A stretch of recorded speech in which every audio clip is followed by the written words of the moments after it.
Aloud chapter 6. And just FYI, it's 9:44. And if I can do this, you can do this. I'm very tired as well. I just had a full day of school. I went to eat dinner with my family. We went to Mary and Bright Night. I just gave both of them baths and put both of them to bed. And here I am, still reading because I have to, right? Because I need to read because I/you have a test on this on Thursday. So I'm going to do it right along with you. Okay, chapter 6. Lily, please hold still, Mother said again. Lily, standing in front of her, fidgeted impatiently. I can tie them myself, she complained. I always have. I know that, Mother replied, straightening the hair ribbons on the little girl's braids. But I also know that they constantly come loose, and more often than not, they're dangling down your back by afternoon. Today, at least, we want them to be neatly tied and to stay neatly tied. I don't like hair ribbons. I'm glad I only have to wear them one more year, Lily said irritably. Next year I get my bicycle, too, she added more cheerfully. There are good things each year, Jonas reminded her. This year you get to start your volunteer hours. And remember last year, when you became a 7, you were so happy to get your front button jacket? The little girl nodded and looked down at herself, at the jacket with its row of large buttons that designated her as a 7. 4s, 5s, and 6s all wore jackets that fastened down the back so that they would have to help each other dress and would learn interdependence. The front button jacket was the first sign of independence, the first very visible symbol of growing up. The bicycle at 9 would be the powerful emblem of moving gradually out into the community, away from the protective family unit. Lily grinned and wriggled away from her mother. And this year you get your assignment, she said to Jonas in an excited voice. I hope you get pilot, and that you take me flying. Sure I will, said Jonas, and I'll get a special little parachute that just fits you, and I'll take you up to, maybe 20,000 feet and open the door and... Jonas, Mother warned. I was only joking, Jonas groaned. I don't want pilot anyway. If I get pilot, I'll put in an appeal. Come on, Mother said. She gave Lily's ribbons a final tug. Jonas, are you ready? Did you take your pill? I want to get a good seat in the auditorium. She prodded Lily to the front door and Jonas followed. It was a short ride to the auditorium, Lily waving to her friends from her seat on the back of Mother's bicycle. Jonas stowed his bicycle beside Mother's and made his way through the throng to find his group. The entire community attended the ceremony each year. For the parents, it meant 2 days' holiday from work. They sat together in the huge hall. Children sat with their groups until they went, one by one, to the stage. Father, though, would not join Mother in the audience right away. For the earliest ceremony, the naming, the nurturers brought the new children to the stage. Jonas, from his place in the balcony with the 11s, searched the auditorium for a glimpse of Father. It wasn't at all hard to spot the nurturer section at the front. Coming from it were the wails and howls of the new children who sat squirming on the nurturers' laps. At every other public ceremony, the audience was silent and attentive, but once a year they all smiled indulgently at the commotion from the little ones waiting to receive their names and families. Jonas finally caught his father's eye and waved. Father grinned and waved back, then held up the hand of the new child on his lap, making it wave too. It wasn't Gabriel. Gabe was back at the nurturing center today, being cared for by the night crew. He had been given an unusual and special reprieve from the committee and granted an additional year of nurturing before his naming and placement. Father had gone before the committee with a plea on behalf of Gabriel, who had not yet gained the weight appropriate to his days of life, nor begun to sleep soundly enough at night to be placed with his family unit. Normally such a new child would be labeled inadequate and released from the community. Instead, as a result of Father's plea, Gabriel had been labeled uncertain and given an additional year. He would continue to be nurtured at the center and would spend his nights with Jonas's family unit. Each family member, including Lily, had been required to sign a pledge that they would not become attached to this little temporary guest, and that they would relinquish him without protest or appeal when he was assigned to his own family unit at next year's ceremony. At least, Jonas thought, after Gabriel was placed next year, they would still see him often because he would be part of the community. If he were released, they would not see him again, ever. Those who were released, even as new children, were sent elsewhere and never returned to the community. Father had not had to release a single new child this year, so Gabriel would have represented a real failure and sadness. Even Jonas, though he didn't hover over the little one the way Lily and his father did, was glad that Gabe had not been released.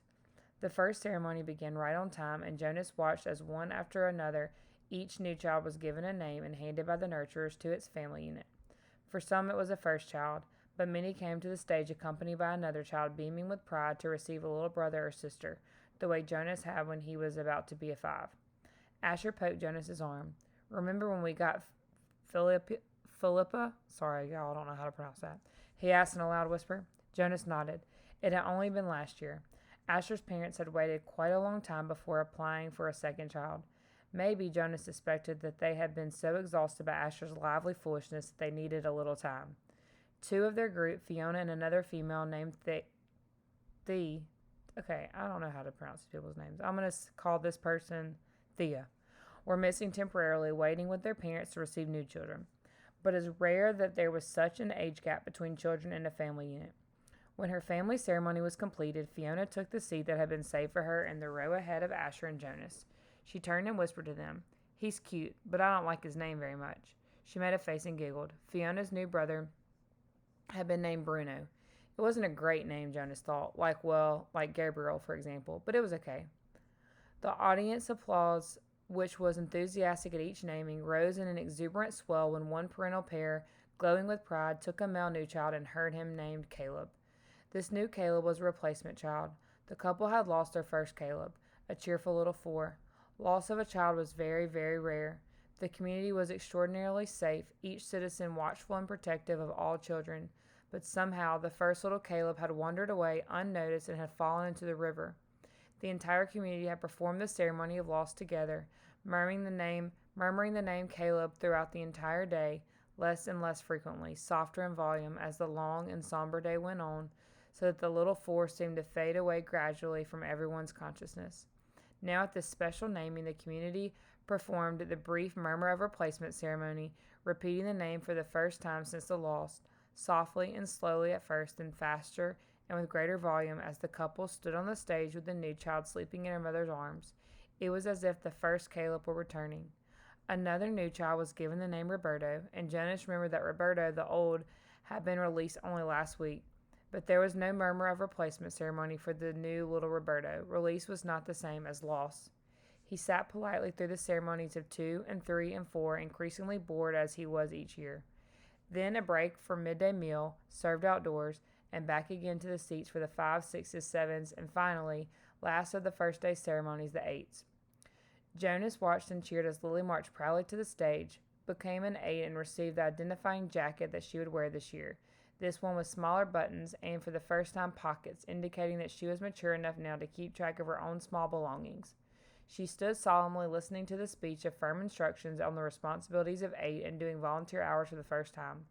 But Jonas could see that Lily, though she seemed attentive, was looking longingly at the row of gleaming bicycles which would be presented tomorrow morning to the 9s. Next year, Lily Billy, Jonas thought. It was an exhausting day, and even Gabriel, retrieved in his basket from the nurturing center, slept soundly that night. Finally, it was the morning of the ceremony of 12. Now Father sat beside Mother in the audience. Jonas could see them applauding dutifully as the 9s, one by one, wheeled their new bicycles, each with its gleaming name tag attached to the back, from the stage. He knew that his parents cringed a little, as he did, when Fritz, who lived in the dwelling next door to theirs, received his bike and almost immediately bumped into the podium with it. Fritz was a very awkward child, who had been summoned for chastisement again and again. His transgressions were small ones, always. Shoes on the wrong feet, schoolwork misplaced, failure to study adequately for a quiz, but each such error reflected negatively on his parents' guidance and infringed on the community's sense of order and success. Jonas and his family had not been looking forward to Fritz's bicycle when they realized would probably too often be dropped on the front walk instead of wheeled neatly into its port. Finally, the 9s were all resettled in their seats, each having wheeled a bicycle outside where it would be waiting for its owner at the end of the day. Everyone always chuckled and made small jokes when the 9s rode home for the first time.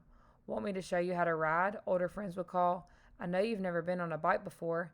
But invariably, the grinning 9s, who in technical violation of the rule had been practicing secretly for weeks, would mount and ride off in perfect balance, training wheels never touching the ground. Then the 10s.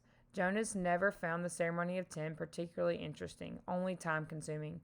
As each child's hair was snipped neatly into its distinguishing cut, females lost their braids at 10, and males too relinquished their long childish hair and took on the more manly short style which exposed their ears. Laborers moved quickly to the stage with brooms and swept away the mounds of discarded hair.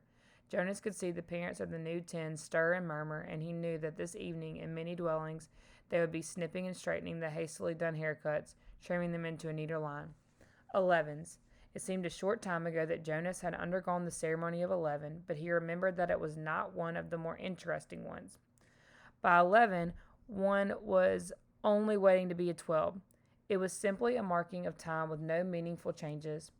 There was new clothing, different undergarments for the females whose bodies were beginning to change, and longer trousers for the males with a specially shaped pocket for the small calculator that they would use this year in school. But those were simply presented in wrapped packages without an accompanying speech. Break for midday meal. Jonas realized he was hungry. He and his group mates congregated by the tables in front of the auditorium and took their packaged food. Yesterday there had been merriment at lunch, a lot of teasing and energy, but today the group stood anxiously, separate from the other children. Jonas watched the new nines gravitate toward their waiting bicycles, each one admiring his or her name tag. He saw the 10 stroking their new shortened hair, the females shaking their heads to feel the unaccustomed lightness without the heavy braids they had worn so long. I heard about a guy who was absolutely certain he was going to be assigned engineer, Ashford muttered as they ate, and instead they gave him sanitation laborer. He went out the next day, jumped into the river, swam across, and joined the next community he came to. Nobody ever saw him again. Jonas laughed. Somebody made that up, Ash, he said. My father said he heard the story when he was a 12. But Asher wasn't reassured. He was eyeing the river where it was visible behind the auditorium. I can't even swim very well, he said. My swimming instructor said that I don't have the right boyishness or something. Buoyancy, Jonas corrected him. Whatever, I don't have it. I sink. Anyway, Jonas pointed out, have you ever once known of anyone, I mean really known for sure, Asher, not just heard a story about it, who joined another community? No, Asher admitted reluctantly. But you can. It says so in the rules. If you don't fit in, you can apply for elsewhere and be released. My mother says that once, about 10 years ago, someone applied and was gone the next day. Then he chuckled. She told me that because I was driving her crazy. She threatened to apply for elsewhere. She was joking. I know, but it was true, what she said, that someone did that once. She said it was really true. Here today and gone tomorrow, never seen again, not even a ceremony of release. Jonas shrugged. It didn't worry him. How could someone not fit in? The community was so meticulously ordered, the choices so carefully made.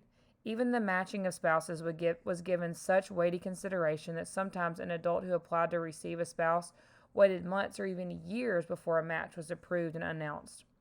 All the factors, disposition, energy level, intelligence, and interest, had to correspond and interact perfectly. Jonas's mother, for example, had higher intelligence than his father, but his father had a calmer disposition. They balanced each other. Their match, which like all matches had been monitored by the committee of elders for 3 years before they could apply for children, had always been a successful one. Like the matching of spouses and the naming and placement of new children, the assignments were scrupulously thought through by the committee of elders. He was certain that his assignment, whatever it was to be, and Asher's too, would be the right one for them. He only wished that the midday break would conclude, that the audience would re-enter the auditorium, and the suspense would end. As if in answer to his unspoken wish, the signal came, and the crowd began to move toward the doors. Dun dun dun. My computer's going to die, and next chapter we're going to find out Jonas's assignment.